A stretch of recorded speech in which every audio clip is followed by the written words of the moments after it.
இவன் மெய்ப்பராய் இருக்கிறார், இவன் தாழ்ச்சியடைவதில்லை. அவர் இவனை புல்லுள்ள இடங்களில் மேய்த்து இவனை அமர்ந்த தண்ணீர் அண்டை கொண்டு போய் விடுகிறார்.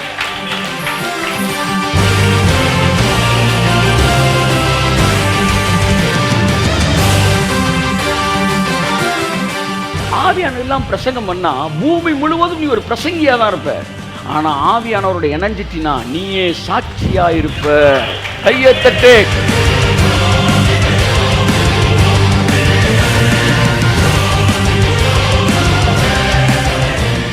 நம்முடைய படிப்பு ஊழியத்தின் வெற்றியை நிர்ணயிக்கல.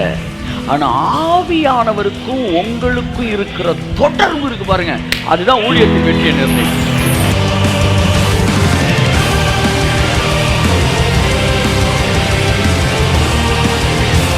The role of Holy Spirit in your ministry. எல்லாம் சொல்லுங்க, the role of Holy Spirit in my ministry.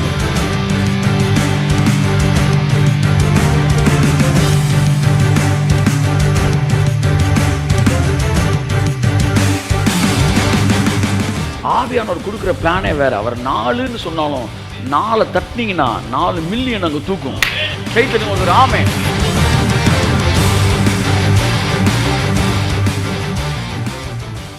இயேசு கிறிஸ்துவ நாமத்தினாலே இந்த பாஸ்டர்ஸ் மீட்டுக்கு வந்திருக்கும் உங்களை எல்லாரையும் வாழ்த்து வரவேற்கிறேன். ரிவைவல் இன் பாஸ்டர்ஸ் லைஃப், அதை குறித்து சில திட்டங்களும் நாம் இடப்போகிறோம். தொடர்ந்து சில ஊழியங்களுக்கு சப்போர்ட் பண்ணுறதை குறித்தும் நாம் யோசிக்க போகிறோம். ஸோ ஒவ்வொரு ஊழியத்தை குறித்த கம்ப்ளீட் ஒரு ஸ்கேனிங்குள்ளே நம்ம என்ன செய்ய போகிறோம், கடந்து வர போகிறோம். ஆகவே இந்த கூட்டம் ரொம்ப முக்கியமான கூட்டம். ஏன்னா இனிமேல் மாதந்தோறும் சும்மா கூடிட்டு நம்ம போகாமல் இனிமேல் நம்ம ஒரு சிறந்த ஒரு கட்டமைப்புக்குள்ளாய் கடந்து வரப்போகிறோம். ஸோ ஒவ்வொருவரும் தனிப்பட்ட முறையில் சந்திக்கப்படுவதற்கும் அவர்கள் தேவைகள் சந்திக்கப்படுவதற்கும், இனிமேல் அவர் எங்கே இருக்கார், அவர் எப்படி இருக்காருன்னு எனக்கு தெரியலையே அப்படிலாம் இருக்கக்கூடாது. இனிமேல் அவர் எங்கே இருக்கார், எப்படி இருக்கார், என்ன பண்ணிகிட்டு இருக்கிறார், எவ்வளோ பேர் வந்துக்கிட்டு இருக்கிறாங்கன்னு கம்ப்ளீட் நமக்கு ஒரு நெட்வொர்க் நமக்குள்ளே இருக்கணும், ஒரு கட்டமைப்பு இருக்கணும். என் அன்புக்குரியவர்களே, தேவைகள் சந்திக்கப்படுவதற்கான திட்டங்களை தீட்டப் போகிறோம். ஊழியங்கள் வளர்ச்சிக்கான திட்டங்களை தீட்டப் போகிறோம். ஸோ இனி இந்த கூட்டம் வெறும் கூடி கலைகிற காகங்களாக இராதபடி கூடி பொழிகிற மேகங்களாக இருக்க போகிறோம். ஆக எங்கள் ஒவ்வொருவரை கொண்டு தேவன் வைத்திருக்கிற பெரிய காரியங்கள் வருகிற நாட்கள் நிறைவேறப் போகிறது. கரங்களை தட்டி கர்த்தரை ஸ்தோத்திரிப்போம். ஆமாம் ஆமாம் ஆமாம் ஆமாம். Praise God. இந்த ஊழியர்கள் கூட்டம் வெறும் கூடி ஏதோ ஜெபிச்சுட்டு அப்படியே கை தட்டி பாட்டு பாடிட்டு வசனம் கேட்டு போகிற ஒரு இடமாக இராதபடி நம்முடைய சரீரங்கள் சுகமாகிற இடமாக இது மாறுவதா.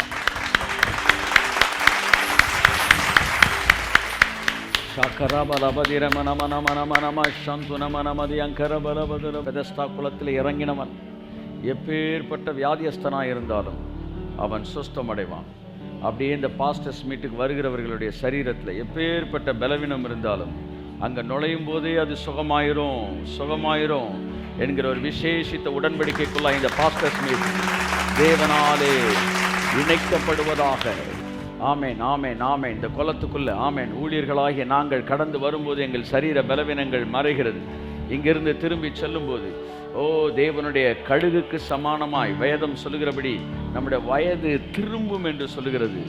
அது ஒரு நாள் நைட்டில் நடக்கிற விஷயம் இல்லை, அது திரும்புகிறது. அது அப்படியே மெதுவாக கொஞ்சம் கொஞ்சமாக திரும்புது பாருங்க. கை தட்டுங்களே ஒரு தடவை வரைக்கும். ஆமேன். கர்த்தருடைய ஆவியானவர் உங்களுக்கு அந்நிய பாஷையின் கிருபைகளை கொடுத்திருக்கிறார். நம்ம பேசும்போது எதற்காக அந்த அந்நிய பாஷையின் வரத்தை கொடுத்தார்?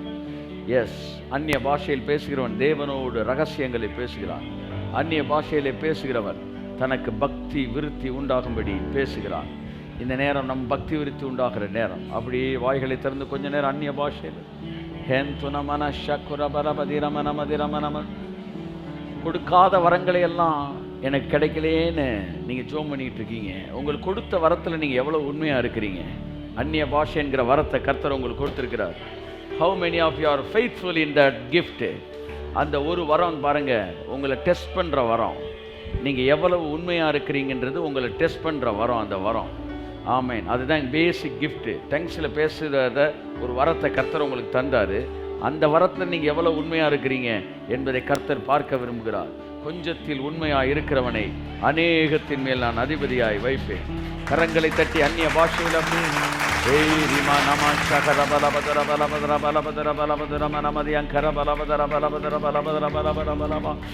அந்நிய பாஷையிலே பேசிக் கொண்டிருக்கிற இந்த நேரம் உங்களுக்காய் திறக்க வேண்டிய ஆசீர்வாத கதவுகள் திறக்கிறது. எஸ், உங்களுக்காய் திறக்க வேண்டிய ஆசீர்வாத கதவுகள் திறக்கிறது. Yes, Holy Spirit, thank you for the faith you are giving. Ramba ramba ramba ramba ramba ramba ramba ramba ramba ramba ramba ramba ramba ramba. அநேகர் மீது கர்த்தருடைய அபிஷேகத்தை பார்க்கிறேன். ஊழியர்கள் அந்நிய பாஷையில பேசுறதை பார்க்கிறேன். சோர்ந்து கிடக்கிற இருதயங்கள் எல்லாம் தேற்றப்படட்டும். இயேசுவின் நாமத்தினால இயேசுவின் ரத்தம் தெளிக்கப்பட்டு எல்லா சோர்வுகளும் விலகட்டும். ஆமென் ஆமென் ஆமென். சோர்வின் மனநிலை மாறட்டும், அவிசுவாச மனநிலை மாறட்டும், இயேசுவின் ரத்தம் தெளிக்கப்படட்டும். ஸோ புதிய ஏற்பாட்டு ஊழியம் என்பது ஆவியானவரின் ஊழியம். ஆவியானவரோடு இணைந்த ஊழியம் அல்ல, ஆவியானவரோட ஊழியம். பைபிள் என்ன சொல்லுது? It is the ministry of the Holy Spirit. ஆவியானவருடைய ஊழியம். அப்போ ஆவியானவரை எந்த அளவுக்கு ஒரு ஊழியத்துக்குள்ளே அவர் அசைவாடுதல் இருக்குதோ அவ்வளவுதான் அந்த ஊழியம் சக்ஸஸ்ஃபுல்லாக இருக்கும். ஆமென். எல்லாம் சொல்லுங்க, அறிவு இல்லை. கையை வச்சு காட்டுங்க. அறிவு இல்லை, பலம் இல்லை. அதுதான் சொன்னார், பலத்தினாலும் அல்ல, உன் பராக்கிரமத்தினாலும் அல்ல, என்னுடைய ஆவியினாலே ஆகும். என் ஊழியத்தின் தோல்விக்கெல்லாம் காரணம் ஆவியானவரை முன்னாடி விட்டுட்டு அவருக்கு இடம் கொடுக்காதது தான். என் அறிவு, என் திட்டம், என்னுடைய திறமை, என்னுடைய நாலேஜ் இதிலே ஓடுனனால தான் சரீர முயற்சி. சத்தமாக சொல்லுங்களேன், இன்னும் கொஞ்சம் சத்தமாக சொல்லுங்களேன். ஏதோ அற்பமான ஊழியம் பண்ணிக்கிட்டு இருக்கோம் சார் அப்படின்னா அதுக்கு பேர் தாழ்மை இல்லை, அதுக்கு பேர் பெருமை. ஏன்னா பெருமையில் இருக்கிறவன் தான் சரீர முயற்சியிலே ஊழியம் பண்ணுவான். இப்போ சரீர முயற்சியில் இவன் பெருமையில் இருந்தனால தான் சரீர முயற்சியில் பண்ணியிருக்கிறான். அதனால தான் ஊழியம் அற்பமாக இருந்திருக்கு. சொல்லுங்கள், சரீர முயற்சி அற்ப பிரயோஜனம். ஒரு ஊழியம் சரீர முயற்சியிலே போனால் அது அற்பமாக தான் இருக்கும். ஆனால் ஆவியானவருக்கு முன்னிலைமை கொடுத்தால் ஒரு அந்நிய பாஷை பேசுறதுல அவருக்கு முக்கியத்துவம் தரமாட்டேன்றீங்களே. ஒரு சிலர் ஒரு டங்ஸில் பேசுறதுக்கு ஊற்றப்பட வேண்டுமேன்னு சொல்லும்போது பிதாவை பார்த்து உள்ளத்தின் உணர்வோடு, ஆண்டவரே ஊற்றப்படணும், உன்னதத்தின் ஆவி என்னை உயிர்ப்பிக்கணும் ஆண்டவரே, என் ஊழியத்தை உயிர்ப்பிக்கணும் ஆண்டவரே, என் செய்தியை உயிர்ப்பிக்கணும் ஆண்டவரே, என் சபையை உயிர்ப்பிக்கணும் ஆண்டவரே. பாருங்க, இந்த ஜெபம் நீங்க பண்ணும்போது வயசானவங்க ஊழியம் கூட உயிர்ப்பித்த ஊழியமா இருக்கும். எனக்கு வயசாகி போச்சு சார், இனிமே என்னத்தை சார் செய்ய? உங்களுக்கு என்ன சார் வயசு? 60, 70? ரெய்னால்ட் போங்கே முன்னாடி 10 லட்சம் பேர் இருக்கும்போது அவருக்கு வயசு 72 ப்ளஸ். 72 வயசுல சவுத் ஆப்பிரிக்காவை அசைச்சார். கை தட்டுங்க. கொன்னே போடுவேன். யாராச்சும் வயசாச்சுன்னு சொன்னீங்க கொன்னே போடுவேன். இட்லி மட்டும் 2 எக்ஸ்ட்ரா எப்போவுமே போகுது. அப்போ வயசு தெரிய மாட்டேங்குது. 5 ரூபா நோட்டை வந்து 10 ரூபா நோட்டை கொடுத்துட்டு 100 ரூபா நோட்டுன்னு சொன்னால் என்ன 10 ரூபா நோட்டை கொடுக்குற? அதெல்லாம் கண்ணு தெளிவா தெரியுது. உங்களுக்கு வயசு ஆகலை. பக்கத்தில் தட்டி சொல்லுங்கள், ஒரு வயசு ஆகலை. ஆமாம், ஒரு கழுத வயசு ஆகலை. ஆமாம், கிறிஸ்துவுக்குள்ள நீங்கள் இளைஞராக இருக்கிறீங்க. கையை தட்டுங்க. ஆமாம் ஆமாம். இனிமேதான் வேலையே இருக்கு, இனிமேதான் வேலையே இருக்கு. இயேசு நாமத்தில் இனிமேதான் வேலையே இருக்கு. தமிழ்நாட்டு இளைஞர்கள் லட்சக்கணக்கான பேரை கையில் வச்சிருக்கிற தமிழ்நாட்டின் சூப்பர் ஸ்டார் என்று சொல்லுகிற ஒரு நடிகன், பிசாசினால் பயன்படுத்தப்படுகிற ஒரு நடிகனுக்கு வயசு 65க்கு மேலே, 60க்கு மேலே, 70 போகுது. 70 வயசில் அத்தனை இளைஞர்களை அவனால் இழுக்க முடியும்னா நீங்கள் தேவனோடு இணைஞ்சிருக்கிறீங்க. நீங்கள் வயசானவங்களை மட்டும் இல்லை, இளைஞர்களை இழுக்க போறீங்க. இயேசு நாமத்தில் இளைஞர்களை இழுக்க போறீங்க. ஆமென் சொல்லுங்களேன். வாயில கொலக்கட்டையா இருக்கு, நல்ல கையை தட்டி கையை தட்டி கையை தட்டி ஆமென் ஆமென். எப்பொழுது அது நடக்கிறது? ஆவியானவரோடு இருக்கிற தொடர்பு. மூளையை தூக்கி மூளையில போடுங்க, ஆவியானவர் முக்கியத்துவம் கொடுங்க, அப்படியே நிரம்புங்க, ஆவியானவரோடு இணைக்கப்படுங்க. இருக்கிற இடத்துக்கே கதவு திறந்து எல்லாம் வரும் நான் சொல்றேன். அப்பொழுது ஆவி அவனுக்கு பிரவேசித்த எழுந்து காலூன்றி நில் என்றார். அதனால இப்ப நிறைய பேர் இப்ப என்ன செய்ய போறோம், எந்திரிச்சு நின்று உட்கார்ந்து இந்த நமக்கு இப்போ ஆவியானவர் மீது உள்ள இறங்கி ஒரு பலன். ஆமை, எத்தனை பேர் பலத்தை உணர்றீங்க? ஆமை, கர்த்தருடைய ஆவி எங்கே உண்டோ அங்கே விடுதலை உண்டு. 18 வருஷம் பிசாசு கட்டி வைத்திருந்த ஆபிரகாமின் குமாரத்தி, வியாதி என்பது ஒரு கட்டு. ஆவியானவர் சொல்றார், வியாதி என்பது ஒரு கட்டு. யாராச்சும் உங்கள்கிட்ட வந்து வயசாயிருச்சுல அதனால இது இருக்கத்தான் செய்யும் சொன்னா, வியாதியை விட அவங்க மோசமான ஆளுங்க. அவங்க பிசாசினால் அனுப்பப்பட்டவர்கள். வயசாச்சுன்னா இது வரும்னு சொல்றது பிசாசு. உங்களை வியாதியை ஏத்துக்க சொல்லி நீங்க ஒத்துக்கிறதுக்கு ஒரு ஆள் அனுப்பிச்சிருக்கிறான். அவன் பிசாசு அனுப்பினாள். உங்களுக்கு வராது, உங்களுக்கு வரக்கூடாது. ஏன்னா வியாதி என்பது ஒரு கட்டு. இவ்வளவு நாள் நீங்க அதை ஏத்துக்கிட்டீங்க. ஆமா, எனக்கு வந்து வயசானனால நான் எனக்கு வரத்தான் செய்யும் ஏத்துக்கிட்டீங்க. நீங்க அனுமதிச்சனால பிசாசு உங்க பெர்மிஷனோட உட்கார்ந்துருக்கிறான். ஆனா பைபிள் என்ன சொல்லுது, 18 வருஷம் கட்டி பிசாசு கட்டி வைத்திருந்த ஆபிரகாமின் குமாரத்தி. அப்ப தேவன் வந்து வியாதியை வந்து வயசுல வர்ற விஷயம் சொல்லல, அவர் பிசாசோட கட்டுனார். இப்ப அந்த கட்டு முறியுது. இயேசுநாமம். கையை தட்டு, கையை தட்டு. வியாதி என்பது பிசாசின் கட்டு. வெளியேறிய சரீரத்தை விட்டு, வெளியேறிய சரீரத்தை விட்டு, வெளியேறிய குடும்பத்தை விட்டு. அபிஷேகம் இறங்கட்டும், இறங்கட்டும். ஆவியானவர் எங்கே உண்டோ அங்கே விடுதலை உண்டு. மற்ற எல்லா உலக ஆசையும் குப்பை, அதெல்லாம் ரொம்ப நேரத்துக்கு நிக்காது. தேவனுடைய அபிஷேகம் மாத்திரமே. கையை தட்டி ஆமென். அங்கே விடுதலை உண்டு. அந்த விடுதலை எனக்குள்ளே வந்திருக்கிறதற்காய் நன்றி சொல்லுங்க. கையை வலது கரத்தை உயர்த்தி சொல்லுங்க, ஹல்லேலூயா. என்னை அபிஷேகமே என் தலையை நனைக்க, ஆவியால் நிரப்புமே என் ஊழியம் வழிந்தோடும். கையை தட்டி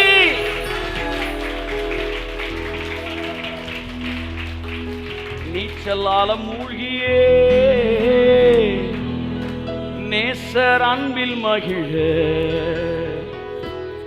அக்கினி அபிஷேகம் எந்தன் ஆவல் தீர்த்திடும். நீ என்னெல்லாம் ஆசைப்பட்டியோ அது எல்லாம் அந்த ஆவியானோட அபிஷேகத்தின் மூலமாக தான் தீர்க்கப்படும். Yes yes yes yes. ஊழிய ஆசைகள் எல்லாம் திட்டத்தினால நிறைவேறாது. ஆவியானவருடைய வல்லமையினால தான் நிறைவேற போகுது. பலத்தினாலும் அல்ல, பராக்கிரமத்தினாலும் அல்ல, என்னுடைய ஆவியினாலே ஆகும். நீ விரும்புறதெல்லாம், நீ ஆசைப்பட்டதெல்லாம், நீ திட்டமிட்டதெல்லாம் உன் பலத்தினால நடக்காது மகனே. இன்னைக்கு வரைக்கும் உன் ஊழியம் அற்பமான ஊழியமா இருக்க காரணம் நீ சரீர முயற்சியில் ஓடிக்கொண்டிருக்கிறபடினால். ஆதியிலே என்னுடைய அபிஷேகத்தினாலும் அன்பினாலும் நிரப்பப்பட்டாய். நாளடைவிலே மனிதர்களை பார்த்து திட்டங்களுக்குள் நீ கடந்து விட்டாய். என்னுடைய வல்லமையில வர்றது வேற, உன் மூளையிலிருந்து வர்ற திட்டம் வேற. சரீர முயற்சி அற்ப பிரயோஜனம். இனி ஒரு அற்பமான ஊழியம் என் வாழ்க்கையில நடக்கக்கூடாது. நடுகிறவனாலும் அல்ல, நீர் பாய்ச்சுகிறவனாலும் அல்ல, விளையச் செய்கிற தேவனாலே ஆகும். முழங்கால போடு, முழங்கால போடு. கர்த்தர் முகத்தை பாரு. இனிமே அவர் தான் உனக்கு விளைய செய்ய போறாரு. கையை தட்டி, கையை தட்டி, கையை தட்டி. போதும் போதும். உன் பட்டமும் உன் பதவியும் அறிவும் உனக்கு உதவி செய்யாது. இனி உதவி செய்யாது. விளையச் செய்கிற தேவன் அவர் முகத்தை நோக்கி நாம் பார்ப்போம் என்றால், நீ பார்ப்பாயானால் உன்னுடைய விதைகள் எல்லாம் விளையச் செய்கிற தேவன். விரும்புகிறவனாலும் அல்ல, ஓடுகிறவனாலும் அல்ல, இறங்குகிற தேவனாலே ஆகும். பலத்தினாலும் அல்ல, பராக்கிரமத்தினாலும் அல்ல, என்னுடைய ஆவியினாலே ஆகும் என்றார். ஆவியானவருடைய யுகம் ஆரம்பமாகிறது. உங்க ஊழியத்தில் இன்னைக்கு முந்தின நாள் வரை குறிச்சுக்காங்க, அது வேற யுகம். இன்னையிலேருந்து அது வேற யுகம், இன்னையிலேருந்து வேற யுகம். அது ஆவியானவர் சொல்றார், என்னோட யுகம். பின்னாடி இருக்கிறவங்க எல்லாம் கையை தட்டி உற்சாகமா. என்றைக்கு ஆவியானவர் வார்த்தையை தெளிவா சொல்ல விரும்புறார், என்னைக்கு உன் திட்டத்துல நீ ஊழியத்தை கொண்டு போனியோ அன்னைக்கு நீ விழுந்துட்ட. கர்த்தர் சொல்ற, நீ விழுந்து போயிட்ட. என்னைக்கு உன் மூளைக்கு நீ வந்தியோ, ஆவியானவர் சொன்னதை செயல்படுத்துறது வேற. மூளையில உதிக்கிற திட்டங்கள், அதன் வழியாக செயல்பட நினைத்த நீ விழுந்துட்ட. அன்னைக்கு ஊழியம் விழுந்துருச்சு. நீ விழுந்துதான் கிடக்கிற. நீ ஏதோ ஊழியம் பண்ணிட்டு இருக்கிற, ஆனா நீ விழுந்து போய் கிடக்கிற. பாவங்கள் செய்யல, ஆனா நீ பின்மாறி இருக்கிற. ஆதாம் பழத்தை சாப்பிட்டப்ப எந்த பாவமும் செய்யல, மூளைக்கு தவிட்டான். ஆவியில இருந்துமே மூளைக்கு போயிட்டான். என்னைக்கு ஆவியில இருக்கிற உன்னுடைய வாழ்க்கை ஊழியம் மூளைக்கு, பிரெயினுக்கு போச்சோ, அன்னைக்கு நீ பின்மாறிட்ட. ஆவியான இந்த மதிய வேலையில் உங்களை மறுபடியும் அழைக்கிறார். மறுபடியும் பிரெயின்ல இருந்து என் ஸ்பிரிட்டுக்குள்ள வா. இதுல போட்டா இப்படி வரும், அதுல போட்டா அப்படி போடும், எல்லாத்தையும் தூக்கி ஏறி வா, ஆவிக்குள்ள வா, ஆவிக்குள்ள வா. அப்படியே மெதுவா ஆவிக்குள்ள வா. அதெல்லாம் இருக்கக்கூடாதா? இருக்கலாம், தப்பு இல்லை. ஆனா அதுல ஒன்றும் நடக்காது. நான் வந்தாதான் வேலை நடக்கும்ன்றார். கையை தட்டி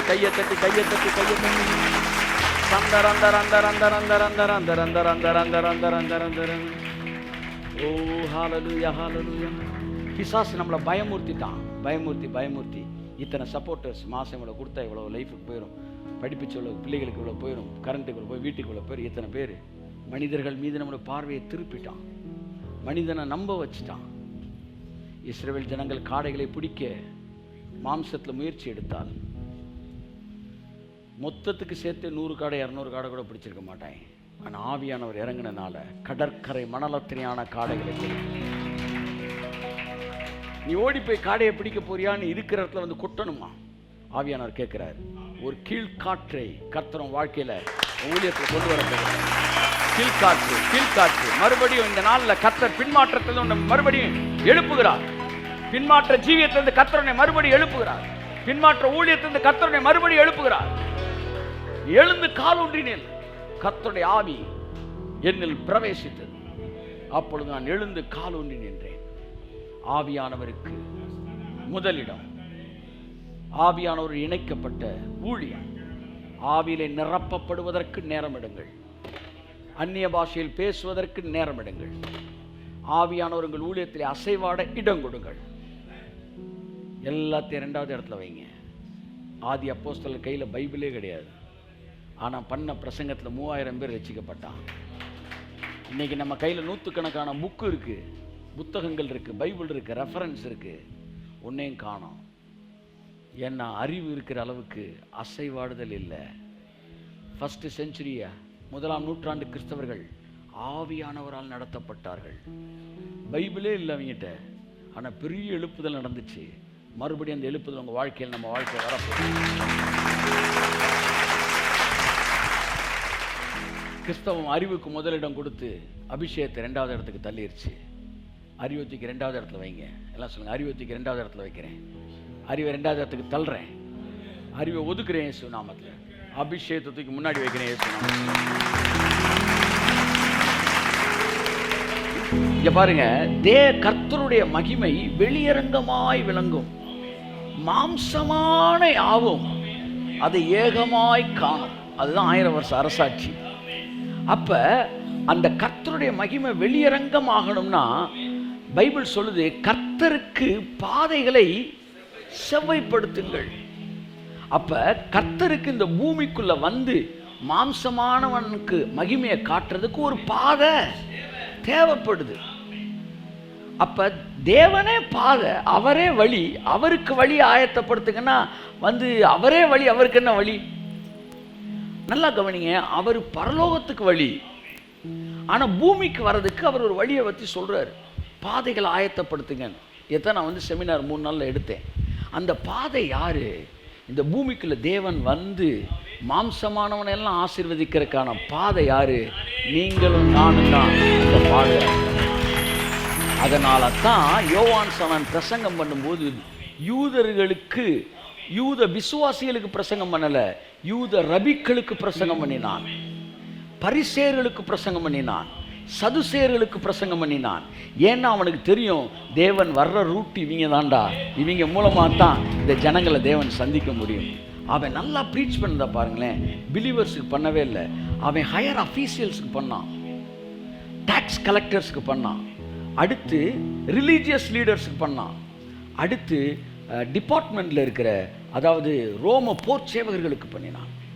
இந்த மூணுமே பூமியை ஆளக்கூடிய முக்கியமான ரிலீஜன் எப்படி ஆண்டுகிட்டு இருக்கு, சட்டம் லா ஆண்டுகிட்டு இருக்கு, அடுத்து பாருங்கள் லா அண்ட் ஆர்டர், இதெல்லாம் ஆண்டுகிட்டு இருக்கு.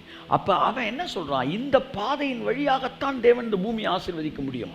ஏனென்றால் இந்த பொசிஷன் எல்லாம் 1000 வருஷ அரசாட்சி வரும்போது இந்த செஸ் போர்டில் இருக்க காயினெல்லாம் அப்படி தள்ளி விடுற மாதிரி வந்து எல்லாத்தையும் ஒதுக்கி விட்டுட்டு தேவன் புதுசாக ஒன்று செய்வார் நினைக்காதீங்க. இதே வழியை யூஸ் பண்ணி தான் கர்த்தர் இந்த பூமியை மாற்றுவார். ஏனென்றால் அதிகாரங்கள் எல்லாம் தேவனால் உண்டாயிருக்கிறது. கையெழுத்துக்கு ஒருத்தவருக்கு ஆமென், ஹல்லேலூயா, ஹல்லேலூயா, ஹல்லேலூயா. ஆகவே நீங்கள் இவங்களெல்லாம் தள்ளிட்டு 1000 வருஷ அரசாட்சி வரும்னு நினைக்காதீங்க, வராது. இவங்க வழியாக தான் வரணும். அப்போ என்ன செய்யணும், இந்த வழியை நீங்கள் ஆயத்தப்படுத்தி தான் ஆகணும். அதனால தான் என்ன ஊழியங்களில் பாருங்கள், ஊழியர்களுக்கான கூட்டத்தை நான் நடத்துகிறேன், ப்ரொஃபஷனல்ஸ்க்கான கூட்டத்தை நடத்துகிறேன்னா, அப்போ இது போக வந்து டாக்டர்ஸ்க்கான கூட்டம் நடத்துகிறேன், வந்து வேறு வேறு ப்ரொஃபஷனல்ஸ்க்கு இருக்கணும். ஏன், இவங்களெல்லாம் தேவன் இந்த பூமியில் கிரியை செய்வதற்கான வழிகள். அதில் ஒரு மேஜர் வழி நீங்களும் நானும். இந்த வழியில் வந்து பள்ளங்களெல்லாம் உயர்த்தப்படணும், மலைகளும் குன்றுகளும் தாழ்த்தப்படணும், கோணலானது செவ்வையாகணும், கரடானது சமமாகணும். அப்பொழுது கர்த்தருடைய மகிமை வெளியரங்கமாய் விளங்கும். கையை தட்டி ஓடுறாமே. உங்கள் கிராமத்துக்கு வர்றதுக்கு நீங்கள் தாங்க வழி. பக்கத்தில் தட்டி சொல்லுங்கள் பளிச்சுன்னு. உங்கள் கிராமம் இடையில ஒரு 5 சேர் இங்கே பாருங்க, ஒரு 10 சேர் கேப்பாக இருக்குது. அதுக்கப்புறம் தனியாக ஒரு குரூப் உட்காந்துருக்கு, சீனியர், சூப்பர் சீனியர்ஸ். அவங்க எனக்கு புரியல, ஏன் இந்த கேப்பை விட்டு அங்கனக்குள்ளே கசன்னு இருக்கு. அப்படியே கொஞ்சம் முன்னாடி வாங்க ஐயா, என்ன ஆசீர்வாதம். அவர்களை வழி நடத்தி மோசையை போல முன்பாக அவர்களை அழைத்து வரும்படி அன்போடு கூட நான் அழைக்கிறேன். ஆமென், ஆமென். வாங்க வாங்க வாங்க, அந்த கேப்பை அப்படியே ஃபில் பண்ணுங்க. I welcome you all. அப்படியே வாங்க ஐயா, ஐயா பின்னாடி கொஞ்சம் வாங்க, முன்னாடி வாங்க. அபிஷேக நதி நானே, அகிலமெங்கும் பாய்ந்திடுவே, ஏராளமான மீன்கள், திரளான உயிரினங்கள், நதி பாயும் இடமெல்லாம், நான் போகும் இடமெல்லாம். என்ன பார்த்துக்கிட்டு இருக்கோம், இந்த role of Holy Spirit in your ministry. எல்லாம் சொல்லுங்க, the role of Holy Spirit in my ministry. ஆவியானவருடைய பங்கு எல்லாம் சொல்லுங்க, என் ஊழியத்தில் சொல்லுங்க. ஆவியானவருடைய பங்கு என் வாழ்க்கையில், ஆவியானவருடைய பங்கு என்ன என்பதை பார்த்து கொண்டிருக்கிறோம். கையை தட்டி கர்த்தருக்காண்டி சொல்லுவோம். ஆமென், ஹல்லேலூயா. The connection between you and the Holy Spirit is the secret of the successful ministry. உங்களுக்கும் ஆவியானவருக்கும் இடையே இருக்கிற தொடர்புதான் உங்கள் ஊழியத்தை வெற்றியுள்ள ஊழியமாக மாற்றுகிறது. உங்கள் ஊழியத்தை நிர்ணயிப்பது உங்களுடைய வேத அறிவு அல்ல. உங்கள் ஊழியத்தை நிர்ணயிப்பது நீங்கள் எந்த வேதாகம கல்லூரியில் படித்திருக்கிறீர்கள் என்பது மிக முக்கியமான பகுதி அல்ல. உங்கள் ஊழியத்தை நிர்ணயிப்பது உங்கள் வயதும் அல்ல. ஏன்னா 73 வயதில் தான் ரெய்னார்ட் போங்கே சவுத் ஆப்பிரிக்காவை அசைச்சார். ஸோ நீங்கள் என்ன சொன்னாலும் நான் ஏற்றுக்க முடியாது. 70 வயதுக்கு மேலே தான் டிஜிஎஸ் தினகரன் உலகத்தை அசைத்தார். இந்தியாவின் மிகப்பெரிய தீர்க்கதரிசியாக இருந்தார். அவர் 70 வயதுக்கு மேலாக செய்ததை 20 வயது இளைஞர்கள் செய்ய முடியவில்லை. நம்ம என்ன சொல்கிறோம், அவர் இளைஞர், அவர் செய்ய முடியும், நம்மளால் முடியாது. உண்மை என்னன்னா, நீ செஞ்சது அவன் செய்ய முடியாதுன்னு இருக்கணும். தலையில பேசிக்கிட்டு திருற நீ அப்படின்னு கர்த்தர் நம்மளை பார்த்து பேசுகிறாரு. மகனே, நீ சீனியரு, நீ செய்கிறது அவன் செய்ய முடியாத மாதிரி இருக்கணுமே ஒழிய அவர் இளைஞர் சொல்லக்கூடாது. ஏன்னா உங்கள் ஊழியத்தின் வெற்றியை நிர்ணயிப்பது உங்கள் வயதும் அல்ல. உங்கள் ஊழியத்தின் வெற்றியை நிர்ணயிப்பது உங்களுடைய ஆங்கில புலமையும் அல்ல. எங்கேயோ சம்மட்டில் எங்கெங்கேயோ அடிச்சுக்கிட்டு இருக்கார், அடிச்சு தகர்த்துக்கிட்டு இருக்கார். நிறைய அவங்களாம் நல்லா பேசுவாங்க சார், அவரெல்லாம் ஹிந்தி தெரியும் சார், மலையாளம் தெரியும் சார். ஒன்றும் தெரிய வேணாம். தமிழ் தெரியுமா? தமிழ் தெரியும், பரவாயில்ல. அந்நிய பாஷை தெரியும்ல, போதும் ஊழியத்துக்கு. எனக்குள்ளே ஜீவ ஊற்று. இங்க பாருங்க, இந்த நதி இருக்கு, இந்த ஊற்று, கிணறு, இதெல்லாம் என்னைக்காச்சும் பேசுதா? அது பாட்டுக்கு அமைதியா இருக்கு. ஆனா எத்தனையோ நூற்றுக்கணக்கான பேருக்கு ஆசீர்வாதமா இருக்கு. நீங்க பேசி பேசியே தான் நம்ம வெட்டியா போயிட்டோம்னு நினைக்கிறேன். நீங்க பேசாட்டினா கூட நீங்க ஆசீர்வாதமா இருக்க முடியும். ஆமா, அபிஷேக அகிலமெங்கும். பைபிள் சொல்லுது, நீங்க போய் எங்க நின்னாலும் சரி, நீங்க பாய்கிற இடமெல்லாம் ஏராளமான மீன்கள், திரளான உயிரினங்கள், நதி பாயும். ஆமென். நீங்க, எனக்கு அந்த அழைப்பு கிடையாது சார், எனக்கு இந்த அழைப்பு கிடையாது சார். கல்யாண வீட்டுக்கு மட்டும் அழைப்பு வைக்காம போயிடுறது. இங்கே ஒரு வேலையை பாருன்னா அந்த அழைப்பு இந்த அழைப்புன்றது. அழைப்பு இருக்கு இல்லை, அதெல்லாம் வேலை. நதி உங்களுக்குள்ள இருந்துச்சுன்னா, நதி பாயும் இடம் எல்லாம், நான் போகும் இடமெல்லாம், திரும்ப நதி பாயும் இடம் எல்லாம், நான் போகும், எனக்குள்ளே ஜீவன். That is the secret. அது வற்றாது ஒரு நாளும், எனக்குள்ளே ஜீவ ஊற்று, அது வற்றாது ஒரு நாள்.